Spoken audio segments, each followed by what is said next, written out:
निष्पक्ष निर्भीक जन क्रांति का पक्षधर एक सैलाब, बिना डरे जनता की हक की आवाज मेट्रो टुडे लाइव पर फॉलो एवं सब्सक्राइब करें। हम हैं आपकी असली आवाज, मेट्रो टुडे लाइव। नमस्कार, मैं हूं सुशील शंकर विग और आप मेरे साथ देख रहे हैं आपका अपना channel metro today live. Metro today live में आज हमारे साथ एक्सक्लूसिव आए हुए हैं कल्याण जी। कल्याण जी जयपुर से हैं, मंडल अध्यक्ष कांग्रेस के। कल्याण जी, आपका बहुत बहुत स्वागत है मेट्रो टुडे लाइव। धन्यवाद सर, थैंक यू सर। कल्याण जी, अभी तक कुछ भी डिसीजन नहीं हो पाया है, केवल ये हो रहा है कि एलओसी पर तैनात हो गए हैं अग्निशस्त्र। भारत पाक में रूस की एंट्री हो गई है। पुतिन ने भेजे हैं ऐसे हथियार जिसको पाकिस्तान देख के रह गया है दंग। ये सारी चीजें हो रही हैं, लेकिन अभी तक जो एक्चुअली एक्शन होना है वो एक्शन में अभी लगता है कि अभी थोड़ा और टाइम लगेगा, क्योंकि अभी कुछ देश लगता है कि भारत के साथ नहीं है और वो ये नहीं चाहते कि कोई अटैक हो पाकिस्तान पे। ऐसा प्रतीत होता है क्योंकि भारत खुद ही सक्षम है ये सब करने के लिए, लेकिन वो किसी का इंतजार कर रहा है या नहीं कर रहा है, जबकि तीनों सेनाओं को खुली छूट दे दी गई है कि आप टाइम, समय, जगह निश्चित करें और अटैक करें पाकिस्तान पे। बिफोर अटैक पाकिस्तान में हड़कंप मचा हुआ है, पाकिस्तान के लोग इधर उधर भाग रहे हैं। वहां मुनीर का तो पता ही नहीं है, मुनीर जी कहां जाके छिप गए हैं। आपकी क्या प्रतिक्रिया है इसके ऊपर कल्याण जी, आप बताएं। देखिए, ये एक बहुत ही संवेदनशील मसला है जी जिसपे आप सिर्फ अपने कयास लगा सकते हैं जी जी और एक पूर्व अनुमान के तहत अपन विचार विमर्श कर सकते हैं। बाकी ये बहुत टिपिकल मामला है, क्योंकि आज का युग ऐसा युग है कि किसी को कमजोर नहीं समझना चाहिए और लड़ने से पहले अपनी ताकत और अपनी प्लानिंग एकदम प्रूव मतलब इस तरह की कर लेनी चाहिए जिसमें बाद में पछताना नहीं पड़े। तो हो सकता है शायद गवर्नमेंट भी या इंडिया गवर्नमेंट भी प्लानिंग कर रही हो कि क्या करना है, कैसा करना है, कब करना है। तो ये तो रही एक देश की बात, मगर जहां तक मेरी सोच है, जहां तक मैं सोचता हूँ, ये कुछ मसले ऐसे भी है कि जो राजनीतिक लोग बात खुद जानबूझकर इस तरह के हादसे करवाते हैं और इस तरह की चीजें लोगों में दिखाते हैं कि हमको ज्यादा से ज्यादा वोट मिल सके और लोग बाग हमारी तरफ ज्यादा से ज्यादा अट्रैक्शन हो सके। क्योंकि हम जैसा देख रहे हैं पिछले कुछ सालों से एक परिपाटी सी चली आ रही है जिसमें हमले होते हैं, कुछ आदमी हताहत होते हैं और हम बड़ी बड़ी बातें करते हैं कि दीवार पोत देंगे, मिट्टी में मिला देंगे और न जाने क्या क्या करते हैं। और फिर बाद में धीरे धीरे करके उसको जनता भी भूल जाती है और गवर्नमेंट फिर कोई नए मसले ले आती है। तो जहां तक मेरा खुद का अनुमान है, मेरी सोच है, वो मैं आपको डिस्कस कर रहा हूँ, वो मैं आपको बता रहा हूँ, क्योंकि इसका मेरे को समझ में पार्टी से कोई लेना देना नहीं है। सिर्फ एक मेरी सोच है कि ये जो पहले पुलवामा हुआ उसका आज तक कोई इंक्वायरी नहीं हुई, कोई अता पता नहीं हुआ और पुलवामा के नाम पर गवर्नमेंट ने बहुत बड़ा एक हथियार खरीदने के लिए इन्वेस्टमेंट भी करवाया जिसमें राफेल खरीदे गए और जो हताहत जवान हुए थे, जो शहीद हुए थे जवान, उनके नाम पर वोट मांगे गए और जनता ने भरपूर विश्वास करके वोट दिए और सत्ता भी दी। तो मुझे ये लगता है कि फिर वापस ये भी प्री प्लान कुछ इस तरह का एक सिस्टम हो सकता है जिसमें कि लोगों को हताहत करवा दिया गया हो और आगे जो लोग बाग हताहत हुए हैं या जिनकी मृत्यु हुई है या जिनकी शहादत हुई है, उनके नाम पर लोगों को या देश को इमोशनली ब्लैकमेल किया जाए। क्योंकि जैसे ही ये पुलवामा हमला हुआ उसके दूसरे दिन से हमारे प्रधानमंत्री जी एक वोट सभा में, एक जनरल इलेक्शन सभा में जाकर बहुत बड़े बड़ी सौगातें बांट रहे थे, जैसे देश में कुछ हुआ ही नहीं।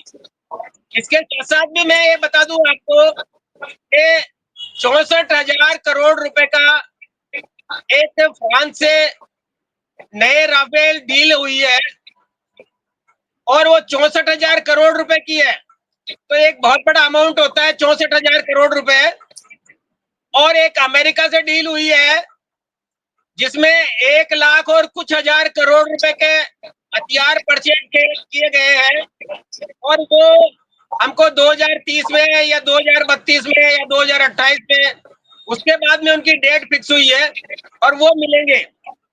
ये सारी की सारी एक राजनीति हो सकती है या एक राजनीतिक प्लानिंग हो सकती है कि इतना बड़ा रक्षा सौदा करना और इतने बड़े अमाउंट के हथियार परचेज करना, क्योंकि जिसके बारे में जनता कोई सवाल खड़े नहीं करे।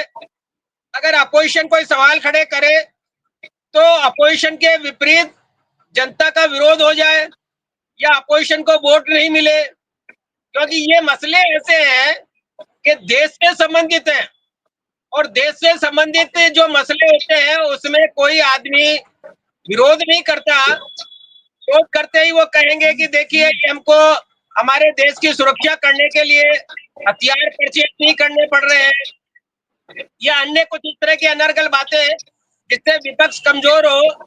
हमने पहले भी देखा है कि जब राफेल डील हुई थी और राफेल डील में विपक्ष ने करोड़ों रुपए का घोटाले का एक प्रश्न उठाया था, तो इसी तरह से बदनाम किया गया था कि देखिए ये देशद्रोही लोग बाग है, विपक्षी लोग बाग है, पाकिस्तान से मिले हुए हैं, विदेशियों से मिले हुए हैं और हमारे देश की सुरक्षा नहीं चाहते। तो ये सारी की सारी बातें जो 1 लाख कुछ हजार रुपए करोड़ का जो एक रक्षा सौदा या रक्षा उपकरण जो परचेज किए गए हैं अमेरिका से, यूएसए से, तो यूएसए ने अपने हथियार बेच दिए और हमने अपने हथियार खरीद लिए। इसी तरह का फ्रांस से जो 64,000 करोड़ रुपए का एक नया डील हुई है, उसमें 25 या 36 जो राफेल जो परचेज किए गए वो आएंगे, न जाने कब आएंगे। मगर अपनी जनता को ये डर है कि पाकिस्तान ने हमला कर दिया और आगे भी हमला हो सकता है, तो जनता नहीं बोलेगी और ये जो सौदे हैं ये गुपचुप में हो जाएगा। इनका कितना लेन देन होगा, कहाँ से होगा और कितना किसके खाते में जाएगा, इसके बारे में चर्चा करते ही हमको देशद्रोही घोषित कर दिया जाएगा। इसलिए विपक्ष भी चुप है, जनता भी चुप है। उधर जो लोग बाग हताहत हो गए उन पर भी इन्होंने लीपापोती कर दी और इन्होंने एक जनता को मैसेज दे दिया कि हमने जो है सेना को फ्री हैंड कर दिया है। मतलब ये है कि अब सरकार की जवाबदेही खत्म हो गई यहाँ पे। इन्होंने एक स्टेटमेंट देकर अपनी जवाबदेही से मुंह मोड़ लिया। अब कोई अगर पूछते हैं या कहता है तो कहते हैं कि सेना प्लानिंग कर रही है, और सेना के बारे में अगर कोई सवाल करता है तो उसको देशद्रोही घोषित कर देते हैं कि ये सेना से देखिए सवाल करते हैं, सेना की कमजोरी का फायदा उठाते हैं। तो बहुत सारी चीजें हैं, इसलिए इन्होंने कुछ इस तरह का कर दिया कि अपना काम भी हो गया और जनता का और विपक्ष का मुंह भी बंद हो गया और वोटों को भी अपने पक्ष में कर लिया। अन्यथा ये देखिए 22 तारीख को हमला हुआ है, पाकिस्तान बराबर सीज फायर का उल्लंघन कर रहा है और उसने बहुत सारी तैयारियां कर ली है। जैसा हमारा मीडिया हम लोगों को बताता है कि पाकिस्तान ने अपने परमाणु हथियारों को सुरक्षित कर लिया है, यहाँ से ट्रेनिंग कैंप हटा के दूसरी जगह सेट कर लिए हैं। तो जब ये सारी चीजें हम लोगों को मालूम है, हमारी इंटेलिजेंस को मालूम है कि पाकिस्तान में कितने लोगों ने, कितने मिलिट्री के लोगों ने रिजाइन कर दिया, ये तक मालूम है। हमारा मीडिया कहता है कि पाकिस्तान के सेना में 5,000 लोगों ने रिजाइन कर दिया और वो डर कर भाग गए। जब इतनी सारी रिपोर्ट हमारे पास में है और हम सिर्फ ये 3 या 4 आदमियों को जो 300-350 किलोमीटर से एंटर होके यहाँ पर गोलियां चला के हमारे कुटुंबियों को, हमारे भाई बंधुओं को हताहत करके और वापस 350 किलोमीटर चले जाए, और हम लोग बाग यहाँ बैठ के उनको सर्च करते रहे कि आज जंगल में ढूंढा जा रहा है, आज घर ध्वस्त कर दिए गए हैं। तो ये बहुत सारी कल्पनाएं ऐसी है या बहुत सारी विडंबना है कि लोगों को गुमराह करने के अलावा ये सरकार कुछ नहीं कर रही। और इसके साथ साथ में सेना का मनोबल भी टूट रहा है, क्योंकि सेना के लोग बाग उनको फ्री हैंड नहीं किया गया है, उनको बंदिश कर दिया गया है कि जब तक हम आपको छूट नहीं देते, जब तक आपको आगे से ऑर्डर नहीं मिलता, तब तक आप कोई स्टेप नहीं उठाएंगे। अदरवाइज हमारी सेना वर्ल्ड की बेस्ट सेना मानी जाती है, संसार की सबसे बढ़िया सेना मानी जाती है, और वो पाताल में से भी ऐसे आदमियों को खोजने में सक्षम है और अपनी जान न्यौछावर करने के लिए हमारे सैनिक जो है तैयार है। मगर उनको ऊपर से तो निर्देश मिलते हैं कि खुली छूट है और कागजों में उनको बंदिश कर दिया जाता है। तो ये बहुत बड़ी स्थितियां है देश की कि हम कहीं सुरक्षित नहीं है, हम सिर्फ जुमलों में सुरक्षित है, हम कथन में सुरक्षित है, और आए दिन हमको ऐसे ऐसे आश्वासन या इस तरह की चीजें दिखाई जाती है जिससे हम कुछ नहीं कह पाते, कुछ नहीं बोल नहीं पाते, और इंतजार के अलावा हमारे पास कोई चारा नहीं है। क्योंकि रोज हमको दिखाया जाता है पाकिस्तान के लिए 48 घंटे भारी, 12 घंटे बाद में अटैक होगा, 10 घंटे बाद में अटैक होगा। और अटैक करना वाकई सही है कि बहुत आसान नहीं है, जैसा मैंने कहा, क्योंकि इसके लिए प्लानिंग करनी पड़ती है। मगर सरकारी जो तंत्र है और हमारी जो सत्ता में बैठी हुई सरकार है, वो जनता को आश्वस्त करने के लिए या एक कुछ इस तरह का कार्य दिखाने के लिए बिल्कुल सुस्त और बिल्कुल नाकारा साबित हुई है, इसमें कोई दोहराई नहीं। और ये बिल्कुल सत्य है कि ये जो सत्ता के लालची, सत्ता लोभी आदमी सत्ता में बैठे हैं, वो सिर्फ जुमले देंगे और जुमलों के अलावा कुछ नहीं देंगे। आप ये देखिए कि हमारे प्रधानमंत्री साहब, हमारे यशस्वी प्रधानमंत्री विश्वगुरु अडानी पोर्ट का उद्घाटन करने चले जाते हैं, मगर यहाँ पर जो हताहत हुए हैं लोग बाग, उनका कोई समाचार नहीं लेते, उनसे कोई नहीं मिलता कि उनकी क्या स्थिति है, और न उनको कोई आश्वासन दिया जाता है कि जिन्होंने ऐसा किया है उनको हम नेस्त नाबूद कर देंगे। अभी तक 13 दिन 14 दिन हो गए, मगर हमारे पीएम साहब ने पाकिस्तान का नाम तक नहीं लिया अभी तक। एक भी स्टेटमेंट में उन्होंने ये नहीं कहा है कि पाकिस्तान की मिलीभगत है, पाकिस्तान ने ऐसा किया है कि पाकिस्तान को हम सबक सिखाएंगे। सिर्फ उन्होंने ये कहा है कि जिन्होंने किया है और जिन्होंने करवाया है हम उनको नहीं छोड़ेंगे, मिट्टी में मिला देंगे। तो सारा संसार जानता है कि किसने किया है, किसने करवाया है। फिर हमारे प्रधानमंत्री जी किसी का नाम लेने में क्यों झिझक रहे हैं, ये समझ से परे की चीजें हैं। और हो सकता है शायद हमारे साथ स्वामी जी जुड़ गए हैं, वो इस पे ज्यादा प्रकाश डाल सके, क्योंकि विपक्ष वाले आदमी तो हमेशा अनर्गल बातें करके कहते हैं, पक्ष वाले जो कहते हैं उसको सत्य माना जाता है। और क्या सत्य है और क्या असत्य है, हो सकता है स्वामी जी आपके चैनल के माध्यम से लोगों को बताएं। मैंने जो अपनी सोच की वो मैंने आपके सामने जाहिर कर दी और आपको बता दी। और ठीक है, स्वामी जी हमारे साथ जुड़ चुके हैं। स्वामी जी जुड़ते हैं हमारे साथ प्रयागराज से। स्वामी जी आपका बहुत बहुत स्वागत है मेट्रो टुडे लाइव में। स्वामी जी जय जय नारायण। स्वामी जी एलओसी पर तैनात हो गई हैं अग्निशस्त्र, और एलओसी को पूरी तरफ से सीज कर दिया गया है, और पूरी तरह से हमारी सेना, तीनों सेनाएं तैयार है। कभी भी कुछ भी हो सकता है, लेकिन यहाँ पे अभी आपने व्यक्तिगत सुना है कल्याण जी का, जो कांग्रेस से हैं, वो कुछ और बताते हैं। अगर आपने ध्यान से सुना हो तो आप उस पर टिप्पणी करें और बताएं कि कल्याण जी जो कह रहे थे ये कहां तक सत्य है। जी स्वामी जी। देखिए, कल्याण जी अभी कह रहे थे कि जो लोग पीड़ित हुए हैं उनका दर्द बयां नहीं किया, उनके बारे में कुछ बात नहीं की, कोई पीड़ा नहीं जताई। देखिए ऐसा है कि ये जो पूरे वर्ल्ड में चहल पहल मची है इस टाइम जो है, ये उसी कारण तो है। अगर उनकी पीड़ा नहीं है तो ये पूरा विश्व क्यों हिला हुआ है? उन्हीं जो जनता का जो उत्पीड़न हुआ है उसी के कारण पूरे संसार में जो है ये चर्चा का विषय कैसे बन गया। तो मोदी जी ने जब हस्ताक्षर कदम जब उठाया तभी तो हुआ। तो कल्याण जी से मैं ये कहना चाहता हूँ कि ऐसा कुछ नहीं है। अभी भारत जो है पूरी तैयारी अपनी कर रहा है। ऐसा नहीं है कि कुछ करेंगे नहीं, कुछ सुनेंगे नहीं, कुछ जानेंगे नहीं, अनजान बन गए, ऐसा नहीं है। उसके बारे में सब हो रहा है। और दूसरी बात यह कि भारत ने सबसे पहले जो है उनका आयात निर्यात हर प्रकार से रोक दिया है और अभी बहुत कुछ रोकने बाकी है। ये तो बहुत कहीं बड़ी चोट है स्वामी जी, ये हाँ जी, बहुत बड़ी चोट है पाकिस्तान पे आयात निर्यात रोकना, सिंधु नदी हाँ जी, का हाँ। जल रोकना। और ये ये बहुत बड़ी बहुत बड़ी आघात किया है प्रधानमंत्री मोदी जी ने। ये बहुत बड़ी कोई स्ट्राइक मंत्री, है। लोग जी इस बोले। टाइम की इंतजार कर रहे हैं। लोग ये सोच रहे हैं कि वो जो है तो गोला बम बारूद छोड़े तो तभी कुछ होता है। नहीं, ये बहुत बड़ा बम बारूद से भी तकड़ा वो जो है उन्होंने मिसाइल छोड़ी है। और उन्होंने जी जी इसलिए जो है ऐसी मिसाइल छोड़ी है कि पाकिस्तान जो है कई 21 पीढ़ियां याद रखेंगी कि अगर पंगा भारत से लोगे तो याद रखना ये हालत होगी, भुखमरी फैलेगी और पाकिस्तान के रास्ते रोक दिए।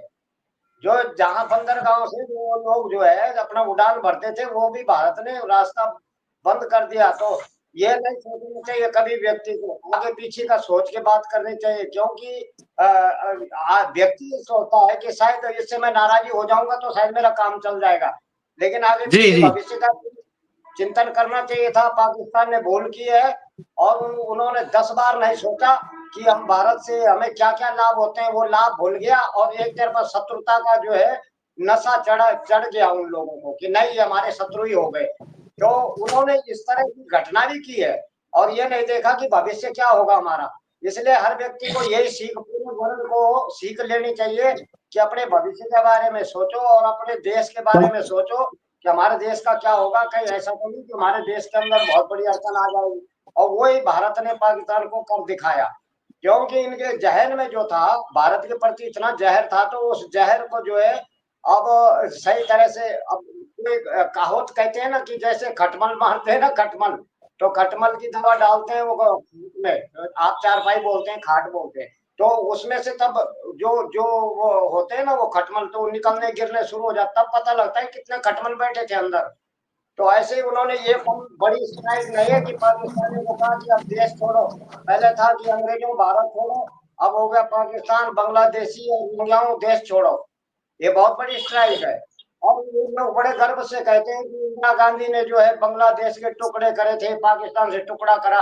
टुकड़ा गए तो पहले से ही है, टुकड़ा करने में बड़ा वो विश्वास करते हैं। और हमारा भारत अखंड भारत है, अखंडता को ही प्राथमिकता देता है, एकता को प्राथमिकता देता है और वाह। शक्ति को प्राथमिकता देता है। टुकड़ा करना हमारा भारत नहीं मांगता। भारत का काम है कि हमारे देश के जो टुकड़े हुए भारत माता के अंग को विदीर्ण किया गया, हम उसको एक करना चाहते हैं। हम तो नहीं कह रहे टुकड़े करने की बात, हम तो सब टुकड़ों को वापस लेने के, हमारे भारत का अंग को जिन लोगों ने चीरा है उस माँ के उस घाव को भरने के लिए भारत माता के सपूत लगे हैं। पर आज जो देश के साथ ये गद्दारी की है वो जो है कभी भी वो लोगों को ऐसा सबक, ऐसा तमाचा मारा है मोदी जी ने कि वो सब लोग जो इनकी 21 पीढ़ियां याद करेंगी कि अगर किसी से दुश्मनी लोगे तो भूखा मरने की नौबत भी आती है। ये ना सोचो कि बस हमारे पास इतने तोप हैं, हमारे पास इतने बारूद हैं, हमारे पास इतने हवाई जहाज हैं, इतने हमारा फाइटर हैं। और ये सब कुछ करने से कुछ नहीं होता। जमीनी सिस्टम होता है, पानी बंद हो गया, रास्ते बंद हो गए, डाक पार्सल बंद हो गए। अब ये बताइए कि वो आयात निर्यात जो होता है वो बंद हो गया, अभी बहुत चीजें जो बंद होंगी। दूसरा बात यह है कि भारत क्या चालक भारत से क्या चालाकी करता था पाकिस्तान कि दूसरे तीसरे देश से भी हमारा सामान वहां से हमको तो दिखा दे कि नहीं नहीं तुम्हारी चीज को, मतलब अहंकार देखो कि तुम्हारे वस्तु हम नहीं रखा, लेकिन वहां से दूसरे देश से भारत की चीजें ले रहा था। तो ये भी चालाकी। अब इस तरह जो छल छिद्र करता है उसको ये सबक ले लेना चाहिए कि कपट की नीति कभी काम नहीं करती, आदमी को खुद घेर लेती है। यही हालत हुई है पाकिस्तान ने भारत के साथ किया। वहां से भी उस देश को कह दिया गया कि हमारा जो भी एक्सपोर्ट जो भी होता है यहाँ से भारत जो आयात निर्यात करता है आपको, आप हमारी चीज उसको नहीं देंगे। इतना तक उस दूसरे देश में भी कर दिया प्रतिबंध। तो ऐसी चीजें, ये बहुत बड़ा तमाचा है। और ये युद्ध से भी महायुद्ध है। ये सबसे बड़ा युद्ध है। स्वामी जी, भूखमरी स्वामी जी, होगा। स्वामी जी, स्वामी जी, स्वामी जी, आप इसको किस तरह देखते हैं कि पाकिस्तानी जो लेडीज थी वो भारतीयों से शादी करती हैं, भारतीय में आके जी निकाह करती हैं और भारत में रहती हैं, उसके बाद जी जी भारत से पाकिस्तान जाती हैं क्योंकि उनके शौहर पाकिस्तान में रहते हैं, और पाकिस्तान में जाके वहां प्रेग्नेंट होती हैं। प्रेग्नेंट होने के जी बाद ये वापस आ जाती हैं भारत में, क्योंकि भारत में जी इनको सब सुविधा मिलती है, दवाइयों की सुविधा मिलती है, खाने पानी की सुविधा मिलती है, और कई चीजों के प्रधानमंत्री रोजगार योजना में भी कई इन लोग शामिल हैं। तो जी आप जी इसको किस तरह देखते हैं, क्योंकि ये प्रेग्नेंट तो होती थी पाकिस्तान में जाके और भारत में आके बच्चा पैदा करती थी और बच्चों को जन्म देती थी, क्योंकि भारत इतना उदार है, दवाई भी फ्री देता है, खाने पीने की सामान भी फ्री देता है। आप इसको किस तरह से देखते हैं? जी जी। बहुत बड़ी बात है कि पाकिस्तान इतना जहरीला देश है, इतना विषैला देश है। यहाँ पर एक पाकिस्तान की एक लेडीज थी और उसको दिल की बीमारी हो गई थी, उसका हार्ट जो है वो उसको बाईपास किया गया, तो उसमें 35 लाख रुपए लगे। तो कईयों ने पैसे की मदद भी की और उसका हार्ट किसी हिंदू का लगा तो वो बहुत विरोध में आए कि बिल्कुल इसको घुसने ना दो, हिंदू का हार्ट है, हिंदू का सिर हमेशा मूर्ति पूजकों का मूर्तियों में झुकता है, ऐसे दिलों को जो है नहीं लगाना चाहिए, ऐसा विरोध होता रहा है। एक बात। दूसरा, प्रेग्नेंट वाली जो बात आप बता रहे हैं कि क्योंकि भारत में यहाँ जो है कब्जा करना है, अगर वो वहां रह जाएगा तो वहां की जमीन कम हो जाएगी, भारत में रहेगा तो कब्जा हो जाएगा। भारत का जो है जमीन को कब्जाने के लिए ऐसी पैदाइश ये एक नर्सरी खोल रहे हैं, भारत को जो है ये कब्जा करने की नर्सरी समझ रहे हैं, इसलिए ऐसा करते थे ये लोग। अब यहाँ रिश्ता करते हैं, पाकिस्तान का जो पुरुष होता है वो भारत की लड़की को ले जाता है, भारत का पुरुष होता है तो पाकिस्तान की लड़की को। इसका मतलब है प्रेग्नेंट हुए तो बच्चे पैदा भारत में ही होंगे, चाहे कोई कैसा भी जी रिश्ता हो। हाँ। ये उनका एक जी मुहिम जी। थी, दोनों तरफ की एक ही मुहिम की, बच्चे भारत में ही पैदा करो, तो अपने देश में न करो, क्योंकि वहां अगर 10 बच्चे तुम्हारे पैदा हो गए तो 10 बच्चों का 10 हिस्सा हो गया। वहां वहां के सरकार से आंदोलन करो, पथराव करो, झगड़ा करो, आगजनी करो, सड़कें रोको, ये वो लोग ज्यादातर ये काम करते थे। खूब भीड़ तुम्हारी बढ़ती जाएगी, भारत में जो हिंदू दबा रहेगा और वो दब्बू हो जाएगा। तो मतलब एक मुहिम है ये भी। मैं तो इस तरीके से देख रहा हूँ कि ये लोग बहुत साल से, बिग जी आप यकीन नहीं करेंगे, मैं करीब जो है सन 85 से आवाज उठा रहा था, और आज तक भी अभी भी जो है ये हालत हमारे देश में कि भाई यहाँ घुसपैठी आ रहे हैं, यहाँ पर जो है भारत में दंगा करा रहे हैं, आगजनी कर रहे हैं, पेट्रोल फेंक रहे हैं, आग लगा रहे हैं, लोगों को मार रहे हैं, तभी भी किसी ने इग्नोर कर दिया, ध्यान नहीं दिया। पर आज वो दिखने लग गया। अब सच, अब सब आ रहा है कि नहीं बाबा सच बोलते थे, ये बात सही हुई। और जो देखने में आ रहे तमाम घटनाएं हो रही है, पहाड़ों में घटनाएं हो रही हैं, वहां लफ्जियात का वो हो रहा है। अभी देखो उत्तराखंड में आप सुन ही रहे होंगे वो नैनीताल में क्या चला। तो ऐसी जी कई बहुत बातें हो रही है देश के अंदर। तो इसको देश को जो है सही करने के लिए, हमारा देश जो है स्वतंत्र तब होगा, हमारे देश में शांति तब होगी, हमारा देश पवित्र और देवभूमि तब बनेगी जब इन लोगों को एक एक करके जो है इनके जहां जगह है वहीं भेज दो, अपनी जगह रहे, अपने स्थान में जाए, अपने देश में जाए। भारत में रहने से इनकी वजह से जो है हमारा हिंदुओं के संस्कृति और संस्कार को भी जो है डाउन करने के लिए लोग भीड़ मिटा रहे हैं। जी जी। यहाँ इनका प्लानिंग है ठीक। कि वहाँ ठीक है स्वामी जी, भारतीयता और स्वामी भारतीय जी, संस्कृति को स्वामी जी कैसे हमारे साथ वंदना जी जुड़ चुकी हैं। स्वामी जी हमारे साथ वंदना जी जुड़ चुकी जी हैं। वंदना जी थोड़ा लेट आई हैं, वंदना जी ने पहले ही बोल दिया था कि मैं थोड़ा लेट आऊंगी। वंदना जी अपने कार्यक्रम में व्यस्त थी। वंदना जी आपका बहुत बहुत स्वागत है मेट्रो टुडे लाइव में। आभार सर, आभार। जी जी वंदना जी, वंदना जी आप बताइए, क्या पाकिस्तान के ऊपर जो है इस समय काफी प्रेशर है? जी सर प्रेशर तो हर उस व्यक्ति के साथ है, सामूहिक देश के साथ है, जहां भी कुछ जी जी गलत करने वाले लोग पहले से ही शामिल हों। सर जी प्रेशर जी तो होना ही चाहिए, क्योंकि ये निर्विवाद, निरंतर, हमेशा धोखा करने में, लोगों को शिकार करने में, लोगों को उकसाने में, बरगलाने में, मारने मराने में ये हमेशा तैनात रहे हैं सर। उग्रवाद का एक बहुत बड़ा इन्होंने आशियाना पाल रखा है अपने देश में। तो अब इन्हें ये लगता था कि हर जगह ये मर्सी पा जाएंगे, दूसरे देशों से ये मदद मांग लेंगे, कभी अमेरिका से, कभी चीन से, कभी कुछ, तो इनको लग रहा था कि भारत कभी इनके खिलाफ मुंह नहीं खोल पाएगा, कुछ कर नहीं पाएगा। और चूंकि संतुलित जो बताया गया था आंकड़ा, जो संतुलन हम लोगों के माध्यम में डाला गया था कि भाई आपको गंगा जमुना तहजीब में रहना है, सबके साथ मिल के रहना है, अगर कोई दुष्टता करता है तो उसको क्षमा कर देना है। इस तरह की जो दुर्गतियां थी, दुर्संगत था, वो सारा हम लोगों पर लादा गया था, थोपा गया था। और समय समय पर इसका पूर्व जो भी है राजनीतिक पार्टियों ने, या कह लीजिए कि कुछ लोगों की मंशा, जैसे कि अभी कश्मीरी है, जो लोकल कश्मीरी हैं सर, उनको भी आप एक बार चैनल पे देखिए, तमाम पत्रकार डाल रहे हैं, तो हर दिन कुछ सुनने में आता है। कभी वो पाकिस्तान के खिलाफ मुंह नहीं खोलते सर, वो रहते हैं हमारे हिंदुस्तान में, यहाँ के गवर्नमेंट उनको मदद करती है, लेकिन वो पाकिस्तान के खिलाफ मुंह नहीं खोलते हैं। तो सर ये मुझे नहीं लगता कि ये देश के लोग हैं, ये देश में रह रहे पाकिस्तानी लोग हैं सर। तो ऐसे में अब पाकिस्तान को चूंकि चैलेंजिंग वे में हमारी आर्मी आ गई है, हमारी सरकार आ गई है, और हर तरफ से अब जनता उग्र हो गई है सर। जो जनता जल्दी किसी विवाद में पड़ना नहीं चाहती थी, अब जनता चाहती है कि जैसे को तैसा मिलना चाहिए। और पूरा इस जो भी है, जो घोर ये चल रहा है सर इन लोगों का, वो प्रतिवाद चल रहा है इस विषय से। और जगह जगह उनका जो आमदनी का जरिया, जो कि वो हमारे देश से वो पा रहे थे, बावजूद उसके उनके विषैले सांप, उनके छोड़े हुए, उनके जिहादी लोग, क्योंकि शादी पाकिस्तान में और रहना देश हमारे में, और हमारे देश से सहूलियत लेना, हर तरह का सहूलियत पाना, और यहाँ का वोटर बन जाना, यहाँ पर अपना आशियाना बनाना।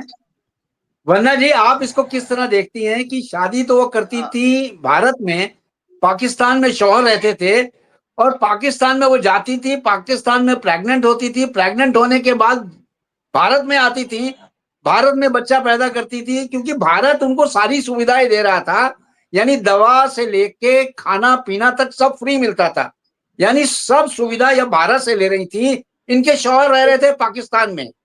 आप इसको किस तरह से देखते हैं, क्योंकि अटारी बॉर्डर जब बंद किया गया तब ये बातें खुल के आई सामने। जी सर यही है कि हमारी सरकार इसके लिए प्रतिबद्ध है कि ऐसी सारी विसंगतियां जो बहुत पहले से, अब हमारे पूर्व बैठे हुए हैं भाई साहब कांग्रेस के नाम लूंगी तो फिर वही चर्चा आ जाएगी कि आपने राजनीति क्यों छोड़ दी। लेकिन इन लोगों ने जिस तरह का दलदल एक बनाया देश में, अब सर वो उखाड़ फेंका जा रहा है।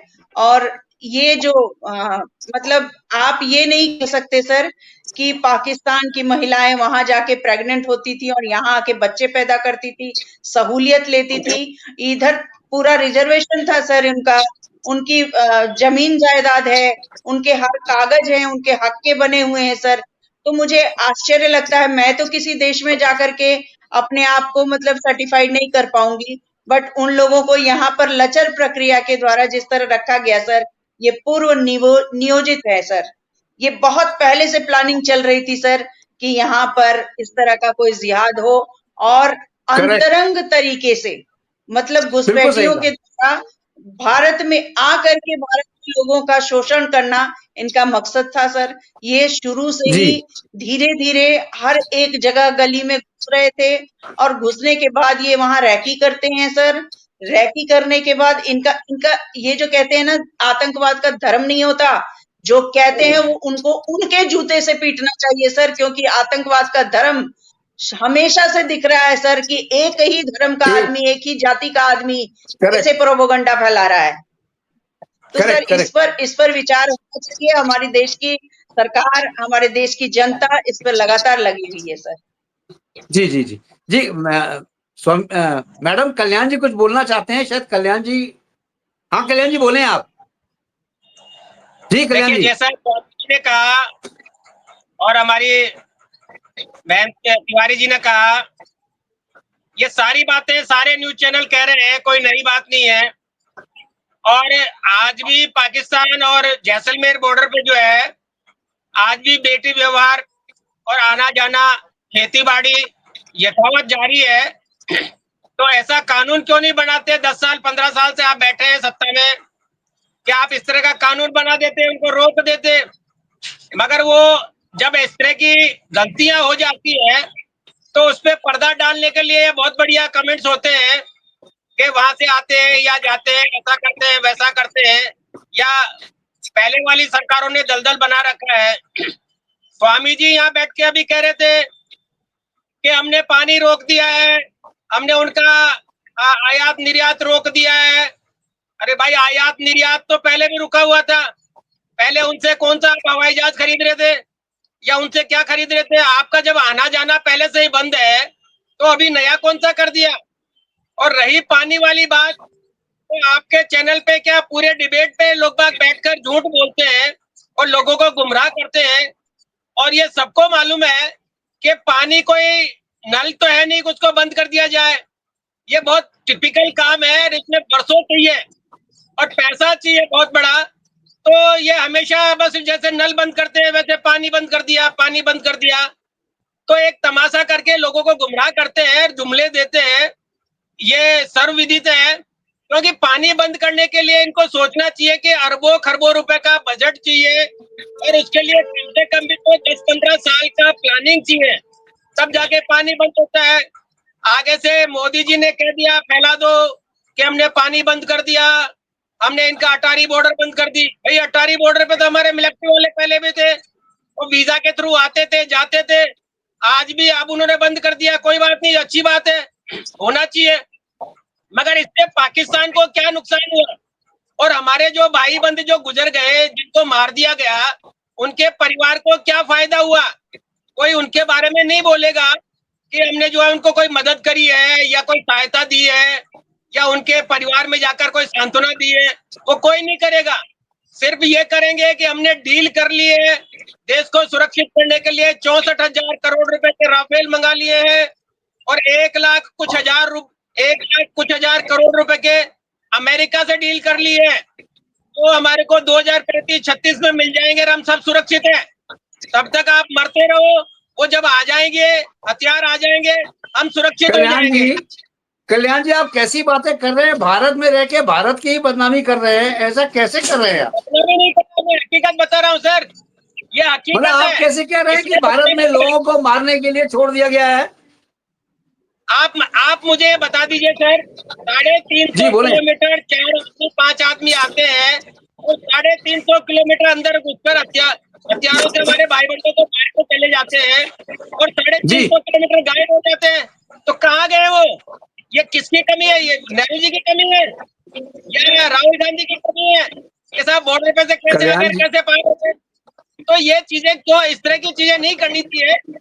देश का मसला है, इसको पक्ष और विपक्ष से नहीं बांटकर देश के बारे में सोचना चाहिए। आप पक्ष विपक्ष पे दोषारोपण करके या दोष डाल के बच नहीं सकते। सोचना चाहिए कि कहीं न कहीं आपकी जो है गवर्नमेंट से, आपके इंटेलिजेंस से कहीं न कहीं लैप्स हुआ है, गलती हुई है और इस तरह का हादसा हुआ है जो दोबारा। कल्याण जी, भारत ने मान लिया है कि हमारा सुरक्षा में चूक हुई थी, मान लिया है, उसको बार बार आप दोहरा रहे हैं। अच्छा, आप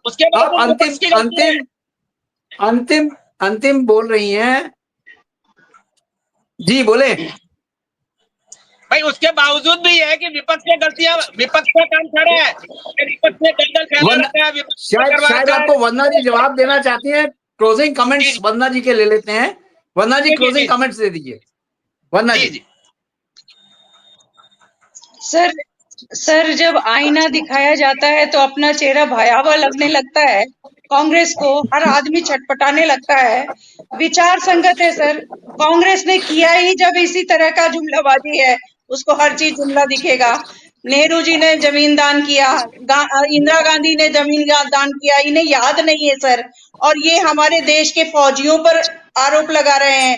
सबसे बड़ी बात ये है कि कांग्रेस के लोग अभी भी अपने देशवासियों को कमजोर आंकते हैं, कमजोर बनाते हैं, हमारी आर्मी के खिलाफ बोलते हैं, हमारे देश के खिलाफ बोलते हैं, और चैनल पे बैठ करके इस तरह की बयानबाजी होती है। ये आश्चर्य की बात है सर, क्योंकि जो ये कह रहे हैं, ये जो आतंकी हैं, इनको शरण देने का काम, ये आवाजाही का काम और हर तरह का बरगलाने का काम। आप देखिए अभी भी कश्मीर में लोगों को छुपाया जा रहा है, ऐसे रखा जा रहा है सर। वो पहले से ही वो आकर के आतंकवादियों को शरण देने का इनका हिफाजत बना हुआ है सर। ये क्या बात करेंगे, ये किस समय की बात करेंगे? देश के लिए इन्होंने किया ही क्या है?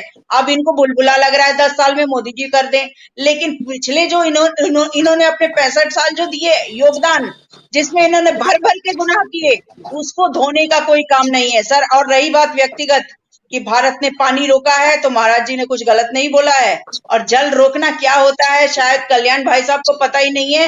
एक बार चलिए मैं आपको पोस्ट आउट दिखा देती हूँ, आपको समझ में आ जाएगा कि जल रोकना क्या है। उनका जो आगमन, जो उनका रिसोर्सेस था सर, व्यापार था, उस पर तगड़ा चोट हुआ है सर। बिलबिलाएंगे, ऐसे ही खाने को मर रहे हैं। पाकिस्तान के लोग 10 दिन के भी काबिल नहीं है, हमारी भारतीय सेना अकेले सक्षम है। हमको किसी भी कांग्रेस का बयानबाजी नहीं चाहिए, हमें किसी की ना राहुल गांधी का कोई हिमाकत चाहिए, ना फारूक अब्दुल्ला का चाहिए। वंदना जी, कल्याण जी, स्वामी जी, आप लोग का बहुत बहुत धन्यवाद आने के लिए। Thank you very much. धन्यवाद सर। जय हिंद, जय भारत। जय हिंद, जय भारत।